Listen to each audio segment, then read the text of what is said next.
Pirates are hot right now. At least on my side of TikTok. So how about a pirate fairy tale? Fucked up fairy tales with Liz. Ding! The Pirate Princess is a delightful story that I read in a collection of Jewish fairy tales called Elijah's Violin, compiled by Howard Schwartz. It's based in Eastern Europe, and it has a lovely Twelfth Night meets Princess Bride feel to it. May is Jewish American Heritage Month, and I am long overdue to share a Jewish fairy tale. So let us not wait any longer. Once upon a time, there were two kings who were both childless and hoping to produce an heir. They showed up at the same time on the same sorcerer's doorstep, trying to change their fate. I'm gonna save us all some time and consult the universe for you both at once. Alright, here's the deal. You're each gonna have a child. You're gonna have a boy, and you're gonna have a girl. And get this, these two kids, they're destined to marry. Now, if you permit this marriage to take place, your families will be blessed. But if you keep them apart for any reason, there will be suffering until they are reunited. Well, that sounds easy enough. Sure does. I'll see you at the wedding, my dude. So each king got his child, a boy and girl respectively. But as time passed, they forgot about the betrothal they'd promised. Fate continued to nudge them along, however. For when the prince and princess came of age, they were both sent to the very same scholar to study under, who happened to be the very sorcerer who helped their fathers along. Now, the sorcerer recognized the prince and the princess, but he let them find each other of their own accord. And the two kids fell for each other hard. They spent all their free time together. So when they finished their schooling and it was time to go their separate ways, they were utterly devastated. And the prince's father noticed. "What's got you so glum, son?" "I met this incredible girl at university, and I miss her. She was this princess in our neighboring kingdom." "Oh yeah, her!" "Don't worry, son, we got an in with them. Scribe, take a letter. Dear other king. Dude, we totally forgot our kids were supposed to get hitched. Let's call the caterer. Signed, me." Oh, f***. You see, the girl's father had already arranged for her to be married to a suitor of a more powerful kingdom, and he didn't wish to disrupt this plan. But for some reason, he wanted to keep an eye on the prince that the universe had decreed his daughter marry, so he invited the prince to stay with them as a guest, while he planned the wedding to the fiancé he preferred. Well, this was a dumb move, Dad, because of course those two crazy kids found each other, and they decided to run away and elope, setting a madcap soap opera into motion. The young lovers stole a boat in the middle of the night and sailed away to elope. Along the way, they stopped for nourishment on a little island. The princess climbed a fruit tree and began tossing fruit to her beau below. While this was happening, a wealthy merchant's son was sailing by on his father's merchant ship, checking out the island through his telescope, and he spied the princess in the tree. Hottie alert! The merchant's son landed his boat on the island and began to approach the fruit tree. He himself was armed, and he brought several armed sailors with him. He was ready to take the girl in the tree, whether she was willing to go with him or not. Babe? There's a bunch of sailors with big old swords headed our way." "What? I left my weapons on the boat!" "Okay, babe, I need you to listen. Take my ring and this vow, that no matter what happens, I will find you again, okay?" "Okay, my love." "Now hide yourself and don't come out no matter what happens." "Sounds like a plan." Was it a good plan? I don't know. It was definitely a plan. When the merchant's son reached the tree, he first tried to sweet-talk the princess. "Hey, sweet tits. How about you climb down out of that lemon tree and let me test your melons for ripeness?" "Charming. And don't bother fighting. I'm just gonna cut down the tree if you ignore me." "So, what's your name, honey buns?" "If you really loved me, you wouldn't care who I am. You'd marry me regardless of my identity. And you'd leave my purity intact and not lay a finger on me before the wedding day. That's what you'd do if you really loved me." "Is that a dare?" "It's a double dare." "You're on, sugar lips." The merchant's son sailed the princess back to his home country. Along the way, the princess entertained the man and his crew by playing all sorts of musical instruments, which I like to imagine she did one-man band style. And now the princess's plan starts to really amp up. "Fiancé, I'm a little nervous about meeting your family without them knowing anything about me. Wouldn't it be more proper for you to go ahead and prepare them for my arrival?" "You want me to just leave you here on the boat with the crew?" "While you're out, I can prepare a proper engagement celebration for us and your family." Bring up some wine from below deck, and I'll get the party together while you go tell your parents the big news.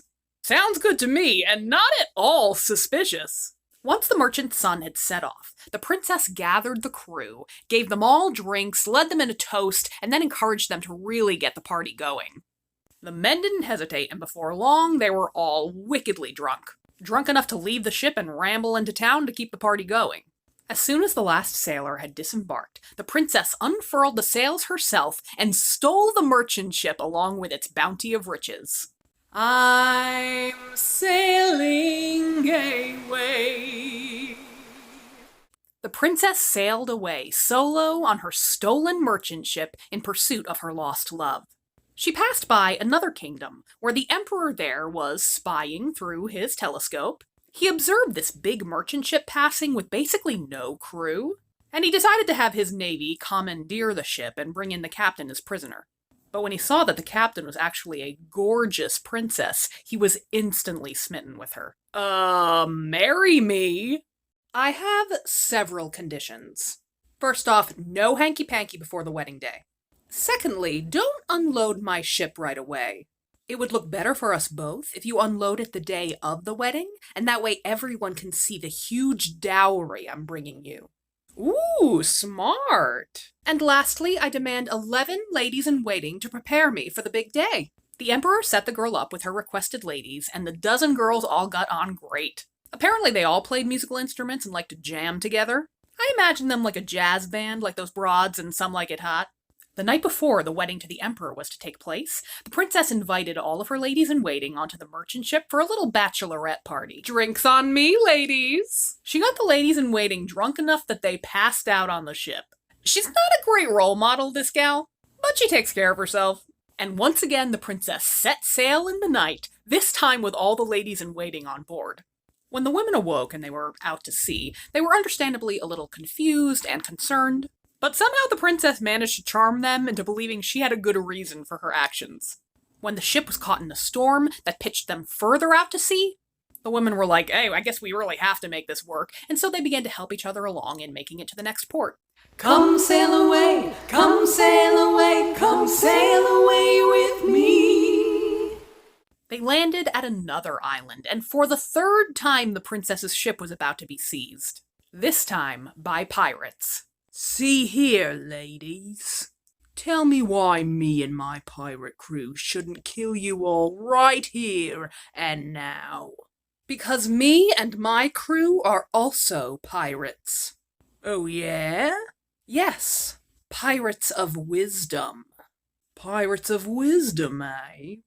Is that a thing? Oh, it is. And if you and your pirates had half the wisdom that me and my crew do, you, dozen men, would make a wife of the dozen of us. In doing so, not only can I divide the treasure my ship holds among the 12 of you, but you get some gorgeous booty with your booty. Well, you're a stone-cold fox, and your ship is loaded with goods, so we're in. Once again, the princess, with the help of her crew of ladies, got the pirates dead-ass drunk. Celebratory drinking binge, everyone? Yeah! You first, gentlemen. But this time, the princess decided they weren't just gonna skip town. All right, ladies. We each have a man, and we each have that man's cutlass. Time to turn this party into a bloodbath. Yeah! The princess and her ladies slaughtered the pirate crew. And for me, this is one of those moments of, I don't believe in the glorification of murder, but I do believe in the empowerment of women situations. They pillaged the pirates' island and took all the riches they could find. Then they fashioned themselves sailor outfits to disguise themselves as men. And they took off in their ship like the bossiest boss bitches in Bitchville. Looking good, ladies! The next place we land, let's walk about in our sailor disguises and get to know the place. The crew of ladies disguised as sailors disembarked in the next kingdom and took a tour of the town. There was a big commotion in that kingdom that day because the queen of the land had recently been widowed. She didn't have much interest in ruling herself, but she did have a weird plan to find the next king. Hear ye, Today I will drop my dead husband's crown from the roof of the palace, and whoever it falls on will be the new king of this land, and he will marry one of the ladies of court. Oh yes, I have definitely thought this through. Are we ready? What did that crazy bitch say? Ow! What the f***? It's you, sailor! You're the new king! Me? Oh, I see the mix-up. The princess's manly disguise had worked too well. She was whisked into court and introduced to the vizier's daughter, who would be her betrothed. I'd like a moment with my soon-to-be queen. Hi, so I guess we're getting married? Yeah, here's the thing. I'm a woman. I'm already engaged, but my true love and I were separated because this merchant's son kidnapped me. And then another king kidnapped me, but I stole a bunch of ladies from his court and we became a pirate crew together. Speaking of pirates, we murdered a whole lot of them. We disguised ourselves in their clothes. We were just popping into town for a visit when that crown fell on my head. Think you can help us out? First off, that is iconic. Secondly, yes, I need to be a part of this scheme. Let's postpone this wedding and track down your true love. The vizier's daughter and the princess in disguise set a bizarre plan into motion. As your new king, I demand that a bust be made in my likeness and be placed at every road leading into the city. Now, should any wanderer come into town and take in my likeness in an emotional way, I want that man arrested. It so happened that 3 men arrived at that kingdom, saw the busts of the princess in disguise, and swooned. And those 3 men were the merchant's son, the emperor, and the true love of the princess. And because the princess in disguise fucking loves drama, she had them all arrested and brought before her to court on the day of the wedding. Each of you, tell me who you are and what journey brought you here. Well, I fell for this princess who stole my dad's merchant ship and all its goods, and that pissed my dad off so much that he banished me to become a wanderer. I fell for this princess who kidnapped all the ladies at court, and their families were so mad they staged a coup and drove me out of the kingdom. I was separated from the princess I love, and I have been wandering the world trying to find her. You, Emperor, you'll find the women of your kingdom here. They are excited to return home with you. Surely your kingdom will welcome you back with their return. Okay, but wait, how did you, merchant son? I have your ship, and not only does it have most of your merch, but a bunch of sick pirate's treasure, too. Bring the riches back to your family, your father will be glad.